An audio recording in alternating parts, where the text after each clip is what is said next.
안녕하세요. 오늘은 국토교통부와 LH가 같이 낸 도시재생 우수 사례 30선 자료 이거 보면서요.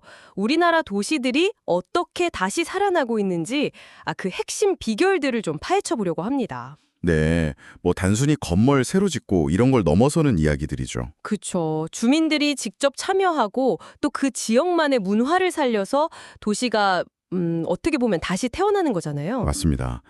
과연 그 성공의 열쇠가 뭘까 궁금하실 텐데요. 저희가 몇 가지 대표 사례들 보면서 같이 답을 찾아가 보시죠. 좋습니다. 첫 사례는 어딘가요? 네, 우선 주민들이 정말 스스로 변화를 이끌었던 인천 만부마을 이야기부터 해볼게요. 만부마을이요? 거기가 70년대에 철거민들이 이주하면서 좀 기반 시설이 많이 안 좋았던 곳 아닌가요? 네, 맞아요. 정말 열악했죠. 근데 정말 흥미로운 건 이런 공식적인 도시재생 사업이 시작되기도 전부터요. 주민들이 이미 자발적으로 모여서 마을 가꾸기나 뭐 축제 같은 걸 하고 계셨다는 거예요. 오, 이미 그런 움직임이 있었군요. 그러니까 공동체 활동에 씨앗이 있었다 뭐 이런 거네요. 그렇죠. 그게 이제 공식 사업이랑 만나면서 시너지가 난 건데요. 사업이 딱 시작되니까 주민들이 주민협의체라는 걸 직접 만들어서요. 마을을 한 15개 구역으로 나눠서 정말 주체적으로 참여를 하셨어요. 와, 주민협의체까지 직접. 그래서 구체적으로 뭐가 달라졌나요? 일단 낡은 집들 고치는 건 기본이고요. 주차장이나 국공립 어린이집, 또 마을 도서관처럼 정말 주민들한테 꼭 필요한 시설들이 들어섰어요. 특히 그 만부마을 사랑방이라고 북카페랑 공동부얼 있는 곳인데 거기가 이제 주민들 소통의 중심지가 된 거죠. 아하, 결국 주민들이 원하고 필요한 것들이 채워지니까 사람들이 떠나지 않고 계속 살게 되는 그런 선순환이 만들어진 거네요. 이야, 정말 주민 참여의 힘을 되도록 보여주는 사례 같습니다. 네, 그렇죠. 그럼 다음은 좀 다른 느낌의 성공 사례, 광주 1913 송정역 시장으로 가볼까요? 네, 거기는 KTX역 바로 코앞인데도 불구하고 이상하게 빈 점포가 많아지면서 좀 쇠퇴하던 시장이었어요. 저도 가본 것 같아요. 역 바로 앞인데 좀 썰렁했던 기억이. 네, 그래서 여기서는 전략을 좀 다르게 가져갔습니다. 시장이 가진 100년 넘는 역사나 뭐 지역 이야기 같은 문화 자원을 아주 적극적으로 활용했어요. 그거 기억나요. 가게들 앞에 막 방앗간집 딸 이야기 이런 식으로 감성적인 문구들 붙어 있었잖아요. 맞습니다. 바로 그겁니다. 단순히 물건만 파는 게 아니라 그 가게만의 이야기를 함께 파는 거죠. 그 접근이 되게 신선했어요. 효과가 있었나요? 네, 그게 통했습니다. 청년 상인들이 새로 막 들어오고 또 기존 상인분들하고 잘 어우러지면서 시장 전체가 완전히 활기를 되찾았어요. 점포 수가 33개에서 65개로 늘고 일자리도 50개에서 100개, 거의 2배 가까이 늘었거든요. 와, 2배요. 네, 그 약간 복고풍 분위기가 KTX 이용객들은 물론이고 젊은 사람들한테도 매력적으로 다가간 거죠. 이야, 지역의 자산을 그냥 옛것으로만 두는 게 아니라 이렇게 현대적인 감각으로 잘 풀어내니까 경제적인 효과까지 확실히 따라오네요. 그렇죠. 문화랑 경제가 같이 가는 거죠. 자, 이번에는 기업하고 손잡고 성공한 케이스? 부산 영도 대통전수방 프로젝트. 이것도 좀 보죠. 네, 영도는 이제 쇠퇴하는 상권을 좀 살리면서 동시에 청년들한테 창업 기회를 주는 게 목표였는데요. 여기서 핵심은 지역의 아주 유명한 기업이죠. 삼진어묵. 삼진어묵이요? 그 어묵 회사가 도시재생에 참여했다고요? 네, 정확히는 삼진어묵이 만든 비영리법인 삼진이음하고 파트너십을 맺은 겁니다. 삼진이음. 그럼 구체적으로 어떤 식으로 협력을 한 건가요? 기업이 가진 기술 같은 걸 전수해주고 뭐 그런 건가요? 네, 맞아요. 삼진이음이 이제 어묵 제조 기술이나 뭐 이런 것들을 가르치는 교육 프로그램을 운영하고요. 영도구는 행정적으로 지원해주고 또 비어있는 공간 같은 걸 제공하는 그런 협력 모델이었어요. 민관협력이네요, 이것도. 네. 그래서 가장 큰 성과 중 하나가 엠마켓이라는 프리마켓인데요.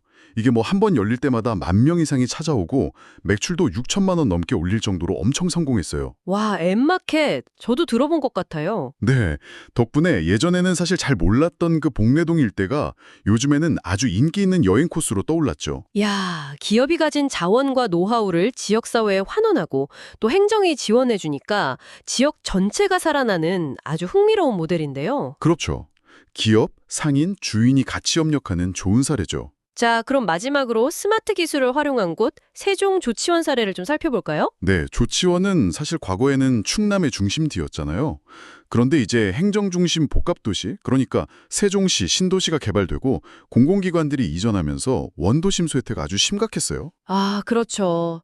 신도시 생기면서 구도심이 어려워지는 경우가 많으니까요. 인구도 많이 줄었겠네요. 네, 인구도 줄고 특히 20년 넘은 낡은 주택 비율이 거의 84%에 달할 정도였으니까요. 상황이 꽤 심각했죠. 84%요? 와. 그럼 여기서는 어떤 돌파구를 찾았을까요? 스마트 기술을 아까 언급하셨는데요. 네, 여기서는 이제 사물 인터넷, IoT나 빅데이터 분석 같은 이런 스마트 기술을 지역 문제 해결에 좀 접목을 시켰고요. 또 청년 창업을 지원하려고 주변보다 저렴한 공공임대주택, 그 행복주택 있잖아요. 네네, 행옥주택. 네, 그거 짓고 또 대학하고 연계하는 프로그램도 만들고 그리고 기반시설 개선에도 힘썼어요. 철도로 딱 나뉘어 있던 지역을 연결하고 대중교통 연계도 강화하고요. 아, 스마트 기술뿐만 아니라 기본적인 인프라 개선도 같이 한 거군요. 그렇죠. 그리고 옛날 연탄 공장 부지가 있었는데 거기에 상인 거점 시설이라고 일종의 상인 지원센터 같은 걸 만들어서 시제품 제작이나 뭐 팝업 스토어 운영 같은 걸 돕고 있습니다. 첨단 기술이랑 인프라 개선, 또 상인 지원까지 이렇게 좀 다각적으로 접근해서 쇠퇴한 도심에 새로운 기능을 부여하려는 시도네요. 당장 눈에 보이는 성과도 중요하겠지만 좀 장기적인 경쟁력을 키우는 기반을 다진다는 점에서 의미가 있어 보입니다. 네, 맞습니다. 오늘 이렇게 네 군데 사례를 쭉 살펴봤는데요. 방식은 다 조금씩 달랐지만 공통적으로 발견되는 성공 요인이 있었어요. 뭘까요? 역시 주민 참여? 네, 역시나 주민들의 적극적인 참여, 이게 가장 중요했고요. 또 하나는 각 지역만이 가지고 있는 고유한 자산들 있잖아요. 역사나 문화, 산업 같은 거요. 이걸 아주 창의적으로 잘 활용했다는 점입니다. 아, 그렇군요. 단순히 그냥 겉모습만 바꾸는 게 아니라 일자리를 만들고 또 흩어졌던 공동체를 다시 되살려서 결국에는 지역이 스스로 성장할 수 있는 힘, 그 지속 가능성을 키우는 것. 그렇죠. 이게 바로 도시재생이 진짜 추구해야 할 경제재생의 핵심이 아닐까 싶네요. 그러니까 환경 개선은 기본이고 결국 경제적인 자립이랑 공동체 회복이 같이 가야 된다. 이런 말씀이시죠. 네, 맞습니다. 그 두 가지가 균형을 이룰 때 정말 진정한 의미의 도시 재생이 가능해지는 거죠. 네. 오늘 이야기 나눈 것처럼 도시 재생이라는 게 단순히 낡은 걸 부수고 그냥 새로 짓는 그런 것만은 아닌 것 같습니다. 그 안에 담긴 이야기, 또 사람들의 힘을 잘 모아서 지역의 잠재력을 다시 깨우는 과정이다. 이렇게 정리할 수 있겠네요. 네.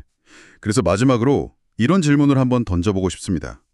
지금 이걸 듣고 계신 당신이 살고 있는 곳 혹은 관심을 두고 있는 지역에는 혹시 어떤 숨겨진 매력이나 가능성이 있을까요? 아, 생각할 거리를 주시네요. 네. 아주 사소해 보시는 것일지라도 그걸 어떻게 잘 활용하면 우리 지역에 새로운 활력을 불어넣을 수 있을지 한번 상상해 보시는 건 어떨까요?